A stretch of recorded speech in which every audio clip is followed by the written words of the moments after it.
Herzlich willkommen! Wir sind hier vor einem AP. Ihr wisst jetzt, wir machen ganz verschiedene Sachen. Work, Töffli, Vespa, aber halt eben auch AP. Wir probieren in Zukunft die ganze Geschichte zu trennen. Das ist ja alles ein bisschen neu. Für alle, für uns sowie auch für euch. Und wir machen jetzt ganz bewusst einfach verschiedene Folgen. Also Mofa und Piaggio tun wir eigentlich trennen. So viel mal dazu. Jetzt haben wir ein ganz lustiges Gefährt hier auf den Böck. Wir haben noch keine Hebebühne, das kommt aber alles. Aperolino. Das ist einer von ganz vielen Foodtrucks, die hier draussen rumfahren. Am 3. Januar, wenn wir wieder unseren ersten Freitag haben, ist Luna mit ihrem Aperolino hier draussen und macht Spiessli für euch. Also für die Interesse haben, immer am ersten Freitag machen wir hier eine Session. Luna macht viele Events mit dem AP. Letztes Mal hat sie erzählt, 300 Gäste. Also sie hat gäbig Ware dabei. Das ist wirklich abartig. Und entsprechend läuft der AP wirklich mit der maximalen Nutzlast, die er darf. Konstant. Es ist trotzdem ein kleines Fahrzeug, kleine Räder, kleine Bremsen, kleiner Motor. Die Belastung, um eine Tonne Ware in der Gegend herumzuführen, ist nicht ohne. Das sagt alles. Das ist einfach heiß geworden und dann reißt der Schmierfilm ab. Der hat ein paar Kilometer gehabt, der Kolben, oder? Es ist Piaggio, es funktioniert noch mit so einem Kolben, sie ist noch da angefahren. Einfach keine Leistung mehr. Einfach wirklich, wir sind da kaum noch die Rampen raufgekommen. Aber es funktioniert. Ganz verrückt. Aber es ist klar, wenn man eine Tonne Ware mit so einem Kolben in der Ware bewegen will, der muss arbeiten. Wir sind hier der richtige Anlaufstelle für genau so APs. 50er, 150er, ist eigentlich egal was. 3 Rad Piaggio ist der Ralf absolut der Mann fürs Werk. Bringen es über den Winter, dann haben wir im Frühling Freude. Das gilt ja bei allem, das gilt auch bei den Töffli. Wenn die ersten Sonnenstrahlen kommen im März, dann geht es ab. Oder? Nachher hat man in der Kürze 3 Monate Wartezeit. Für uns eben schwierig wie verrückt. Dann kommen wir und sagen, ja, ich muss das aber in einer Woche wieder haben. Hey, unmöglich. Sie macht das eigentlich genau richtig. Sie bringt ihn 2-mal im Jahr. Oder sie bringt ihn im Frühling für einen grossen Check-up und dann muss sie die ganze Saison haben. Sie ist darauf angewiesen, das Ding muss funktionieren. Man kann ihr auch kein Ersatzfahrzeug geben. Und im Herbst wirklich alles machen. Alles, was du siehst, alles, was wir feststellen, machen. Jetzt haben wir Zeit. Hopp den Besen. Danke Luna für das schöne Beispiel. Jetzt habe ich eben Bremstrommeln abgenommen. Die haben brutal Reifen und die Belege sind auch gut gebraucht. Also einer war relativ dünn. Ich habe die Bremsen frisch belegen lassen, die Trommel ausdrehen lassen. Und jetzt muss man das alles wieder zusammensetzen. Das ist, die Autoschrauben kennen, das ist ein bisschen komplizierter mit dem automatischen Nachstellmechanismus, mit der Handbremse. Hat etwa 6-7 Federchen, die alle ans richtige Ort ankommen müssen. Das bauen wir jetzt hier mal zusammen.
Genau, jetzt hat es mir den Haken geputzt. Nee. Da vorne ist der Spitze weg. Das ist der zweite, was man diese Woche putzt.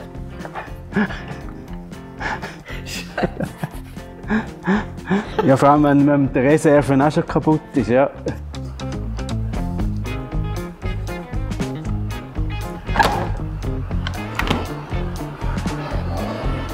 Du, Marco. Yeah. Haben wir noch irgendwo so einen Federhaken? Ja. Wo? Kegel. Ja, das ist im Kegel rein. Ja, Schild, hä? Aha. Das ist mein zweiter heute diese Woche. Ja, ich bestelle dir wieder rein.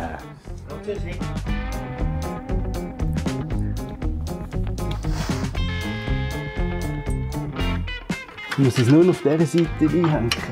Und da ist ja die Handbremse im Weg.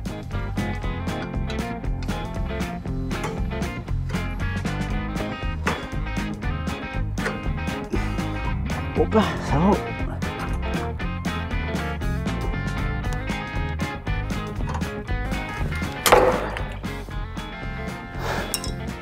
Nee. Doch.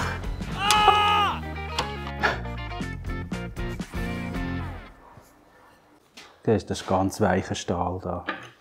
Das ist eben gar kein richtiges Werkzeug.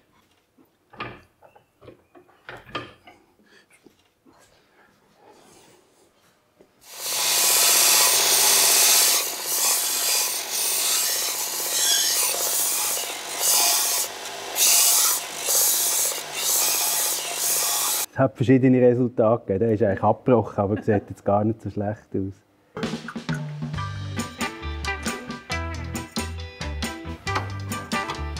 Der ist besser als vorher.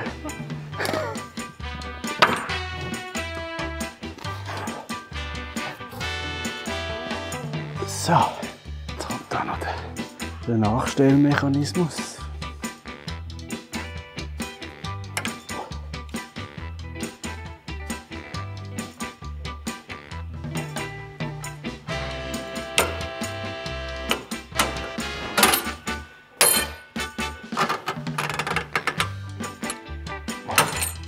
Nein!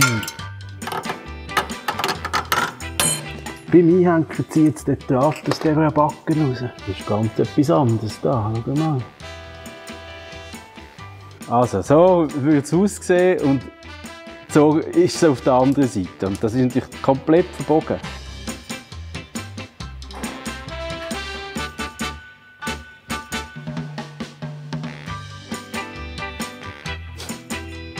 Das gehört ja hier an, so, und dann ist die Feder hier eingehängt. Und weil es da so ein schönes Bögli macht, heben die Federn. Und weil dieses Bögli fehlt, ist mir jetzt das auf der anderen Seite etwa 100 Millionen Mal wieder auseinandergespickt.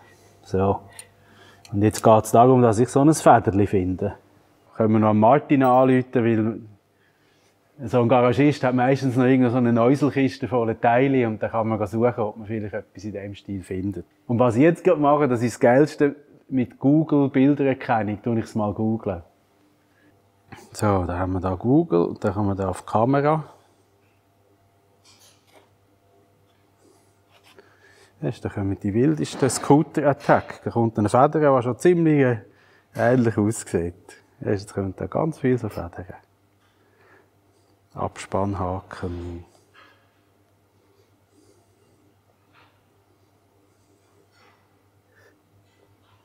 Also, es ist jetzt kurz später. Genau. Was hast du gemacht? Also auf die Schnelle ist das nicht bekommen.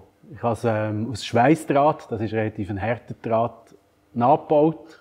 Original und Nachbau. Dass wir das zusammensetzen können, weil es muss heute Abend fertig sein. Morgen ist schon wieder ein Event. Und dann bestelle ich das in Italien und dann im Frühling tun wir es einfach austauschen. Das hängt eben da jetzt auch wirklich sauber ein. So.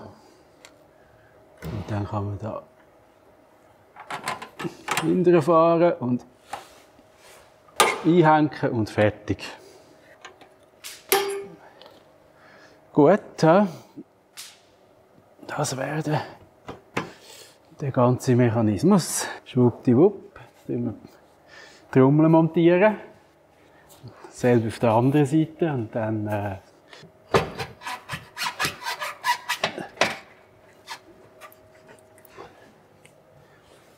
gut, so. Alles schön schmieren und salben hilft allenthalben.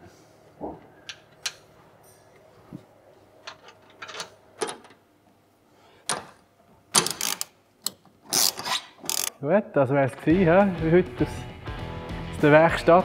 Dann wünsche ich euch eine gute Zeit und hoffentlich bis bald mit eurer schönen AP oder mit eurer schönen Vespa. Tschüss zusammen.